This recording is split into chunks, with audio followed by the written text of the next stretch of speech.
A New Hope, Nier Chapter 116 Fan Fiction by Azazyel. Please subscribe to this YouTube channel for listening and patreon.com/Azazyel to read all of Azazyel's stories. Tallon 4 was a massive planet with many diverse biomes filled with very hostile life forms that had been made ultra-fuck-you hostile, due to the Phazon that had landed upon the planet centuries ago. But even with how hostile the planet was, in the wake of literally hundreds of advanced satellites being released into the atmosphere, we hit the money in finding targets of interest. As well as finding the space pirate ship already having crash-landed into the forest a few dozen miles away. So in the southern ice caps, there is a large space pirate research facility with short-range space-capable frigate vessels that are used to ferry supplies and other specimens, which is an obvious and easier target. Or should we go for the crash-landed space capital ship? I questioned, as honestly, both targets were good. But there was one major issue. Commander White spoke through the comm system, her voice filled with annoyance as she spoke. Unfortunately, the capital ship landed directly into a lake, so it's clearly flooded, so who knows the status of the technology within the crashed remains of the capital ship.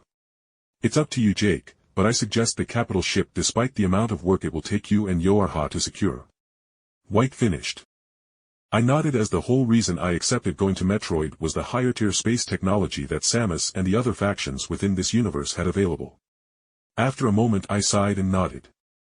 Well, we landed here in the forest not far from the crashed ship, but even with the ship having crashed, the space pirates are a hardy race engineered literally for war, so make sure the B, D, and S units that come to study the ship are well armed, I ordered, and White acknowledged my decision with a grunt of agreement as 2B got up from her cot. We set up in the tent that we're staying within. Draining and rerouting a lake will be no easy task, Jake. 2B said bluntly. And I couldn't agree with her more. But being able to dredge up the remains of the ship and be able to study it at our leisure without the hostile underwater fauna that was already flooding into the crevices of the ship would make the whole experience so much easier. Tell Jean to be on standby. I will need her semblance to boost my magic, I told White before hesitating, and I ended up smiling with a funny expression. Actually, belay that. Let's give Salem a workout and see her flex her magical muscles. I said, and I could hear White snort from the comms as she knew Salem would find this world traveling interesting. It's your brain and ears going to melt as she studies the magical nature of the area around you, White said, snorting before I heard the comms crackle as White transferred me over to Salem, who was still living peacefully in the so-called Grim Lands, but minus the Grim pools that would endlessly spawn the Grim due to my guardian drinking all the darkness pools down to the bedrock. Unfortunately, we learned the hard way that the darkness pools were actually the leftover bad karma and filth in a person's soul that got washed away when they went into Remnant's weird afterlife process, so within the next few millennia the darkness pools would recover their energy and begin creating Grim again. But that was so far from now I wasn't worried about it at all. So you call upon me in your time of need, I see, Jake Barris.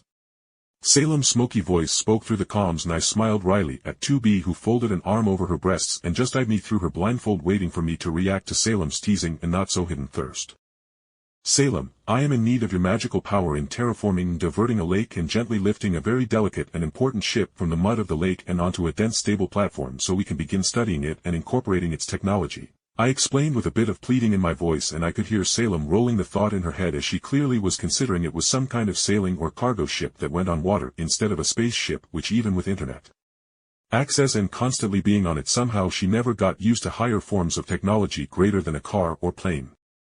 Humph, very well, I have a few hours until my soap starts streaming and I need to start knitting another pair of socks. Salem finished, and I shivered as I felt Salem grabbing hold of the darkness portal I opened into her castle to travel to this universe. Never say Salem wasn't a powerful and versatile sorceress, as she had nothing to do but mess with her magic for several millennia when she was cursed. Within moments, on this end, the darkness portal roared into life with Salem's pale legs stepping through it as she was wearing a beautiful white dress with slits in the legs that exposed the sides of her legs and was backless due to her large angelic wings that grew from her back, with how I used my gap control to flip her corruption and darkness into purity and light. But as Salem stepped out, I frowned as I saw red specks turning into eyes that popped up within my darkness portal, so I pulled Salem into my arms as a dozen large elephant-sized Hercules beetle-looking monsters with thick plating and frontal scythe arms rushed out of the portal I hurriedly closed. Guardian, I spoke, and the world itself darkened as my thin shadow darkened into pitch darkness, and from it came a massive arm that slammed into the ground beside us, and then from that pool of darkness below us came my guardian in its new form that mirrored the pure-blooded heartless, the dark side, in a 30-meter-tall figure of immortal darkness. I forgot this world's concept was darkness wasn't so empty, I muttered, frowning alongside Salem as she shivered at the sight of the dark monsters that should have only been seen in Metroid Prime 2. The Metroid Prime universe was basically Warhammer 40k without the Chaos Gods, and the races weren't so antagonistic for the most part, with humanity itself not being ultra-racist either. But there were certainly plenty of super advanced races that had pulled an Elder Scrolls dwarf and basically transcended the universe. Or could live and travel into the mirroring darkness or light version of the base reality.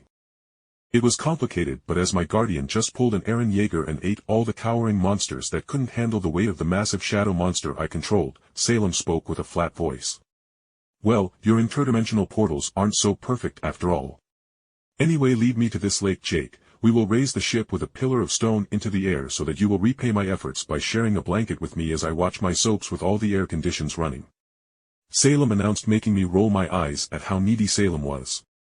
Just kill any animals and humanoid beings not in an orange or purple armor suit. This world is extremely hostile and literally everything, including the more complicated plants, wants you dead. I said dryly, and as though in answer a large bird screamed and dived down at us with balls of plasma forming in its mouth that it began shooting at us, but before those bolts or the bird could reach us, the bird and its plasma balls were blasted out of the air with the ear-ringing anti-air gun that shot several thousand rounds a minute, basically liquefying the slow-flying bird with the screeching brrt noise. Salem, at seeing the bird's remains, opened her mouth to say something, but then the corpse of the bird exploded like a hand grenade, as whatever allowed the bird to shoot balls of superheated plasma didn't like being shot full of lead and being exposed to the air. And seeing that, Salem closed her mouth, nodded, and then spoke dryly. Very well, I will be killing anything we see. I hate nature anyway.